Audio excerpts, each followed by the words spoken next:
Hai semua, selamat datang di Dapur Diana. Ramadan tiba, kali ini aku mau bikin keciput pelangi untuk isian toples lebaran. Warnanya cantik banget, renyah maksimal, dijamin berhasil 100%. Yuk langsung aja kita ke proses pembuatannya. Langkah pertama, di sini aku siapkan air endapan kapur sirih. Kita akan ambil bagian atasnya atau bagian beningnya aja sebanyak 16 sendok makan atau setara dengan 130 ml. Kemudian ini disisihkan terlebih dahulu. Selanjutnya siapkan wadah, gunakan yang lumayan agak besar. Kemudian di sini aku juga siapkan 3 butir telur. Ini ukurannya kecil ya. Jadi kalau ukurannya besar cukup gunakan 2 butir aja. Selanjutnya masukkan sebanyak 130 gram gula. Lanjut kita tambahkan 3 butir telur. 50 gram margarin, di sini aku gunakan Blue Band.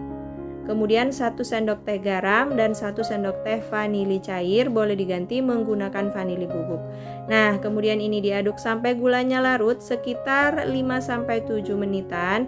Nah, ini durasinya aku percepat ya teman-teman dan aku cut. Selanjutnya kita masukkan tepung beras ketan sebanyak 500 gram. Nah, ini dimasukin setengah terlebih dahulu. Kalau dirasa susah menggunakan whisker, ini kita akan sisihkan. Nah, ini tepung beras ketannya udah masuk semua ya teman-teman. Kita akan ganti aduk menggunakan tangan. Nah, ini aku tambahkan air endapan kapur sirihnya sedikit demi sedikit terlebih dahulu sambil lalu melihat konsistensi adonan. Karena kelembapan tepung itu berbeda-beda ya teman-teman. Jadi disesuaikan aja. Kalau misalnya menggunakan 100 ml sudah kalis, itu boleh dihentikan penambahan airnya ya teman-teman. Tapi kalau kurang boleh ditambah. Nah, ini udah bisa dibentuk. Kemudian kita akan bagi menjadi 4 bagian. Kemudian kita tambahkan dengan pewarna. Nah, ini aku gunakan warna ungu, biru, hijau, dan juga warna merah. Untuk yang warna merah aku gunakan pasta red velvet ya teman-teman. Kalau nggak ada boleh pakai pewarna biasa. Nah, untuk mencampurnya di sini aku pisahkan ke wadah lain supaya tidak bercampur antara warna-warna yang lain ya. Nah, seperti ini. Dan tadi juga aku tambah dengan warna kuning, jadi aku bagi lagi adonannya. Selanjutnya siapkan 100 gram wijen, tambahkan 2 sendok makan air. Jadi ini tipsnya supaya nanti wijennya bisa menempel dengan sempurna. Nah, ini wijennya dalam keadaan agak basah seperti ini ya teman-teman. Kemudian kita tuangkan ke atas loyang atau nampan seperti ini. Nah, selanjutnya kita akan bentuk adonan. Untuk beratnya ini sekitar 3-4 gram. Nah, dibulat-bulatkan seperti ini teman-teman. Kemudian kalau udah banyak boleh kita goyang-goyangkan nampannya seperti ini. Nanti wijennya akan menempel dengan sendirinya.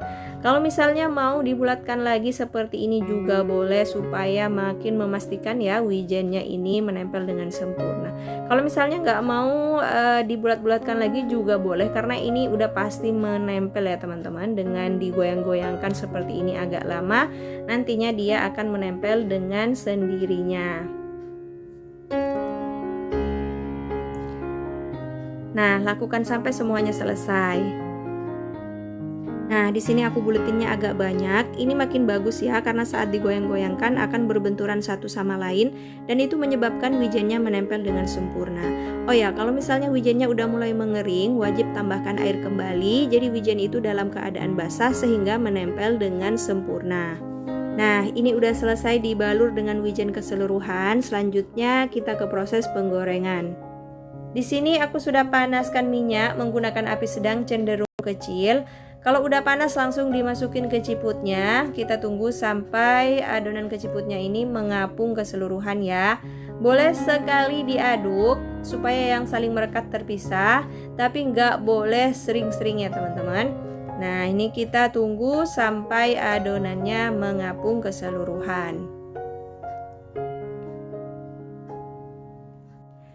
Nah, ini keciputnya udah mengapung keseluruhan. Selanjutnya kita kecilkan lagi api kompornya dan kita akan goreng selama kurang lebih 10-15 menit. Ini tujuannya supaya keciputnya matang merata sampai ke dalam. Kalau kita gunakan api besar, dia akan cepat matang bagian luar tapi bagian dalamnya keras. Nah, setelah kurang lebih 15 menit, ini buih-buihnya sudah mulai berkurang. Selanjutnya kita besarkan api kompornya dan kita akan masak selama 1-2 menit. Tujuannya supaya keciputnya ini tidak menyerap minyak saat diangkat. Nah, kalau sudah berwarna kecoklatan, ini boleh diangkat ya. Jadi itu dia tipsnya supaya keciputnya renyah maksimal ke bagian dalam. Nah, ini udah selesai semua digoreng. Sekarang kita tiriskan sampai suhunya dingin. Nah, sekarang kita lihat teksturnya. Ini biji wijennya menempel dengan kokoh dan tidak mudah rontok meskipun digoyang-goyangkan. Dan juga mengembang maksimal, itu tandanya dia renyah ke bagian dalam. Kalau keciputnya keras cenderung agak melempem dan gak mau mengembang ya. Sekarang kita coba. Wow, ini beneran kriuk sampai dalam. Keciputnya ini manisnya pas, gurih, enak banget. Pokoknya ikuti trik-triknya dengan baik, dijamin akan berhasil 100%. Nah, sekarang langsung aja kita kemas ke dalam toples. Ini aku gunakan yang ukuran 1 liter. Nah, ini tuh warnanya estetik banget ya teman-teman. Kalau kita masukin ke dalam toples yang bentuk kaca seperti ini, itu beneran cantik banget ya. Kita lihat dari luar. Nah, ini ya bener-bener cantik banget. Satu resep tadi menghasilkan sebanyak 3 toples ukuran 1 liter. Ini lumayan banyak banget ya. Hasilnya cantik banget. Ini cocok untuk dijadikan ide isian toples lebaran. Nah, seperti itu dia tips dan tutorial membuat keciput pelangi yang super renyah. Semoga bermanfaat. Selamat mencoba and see you in the next video.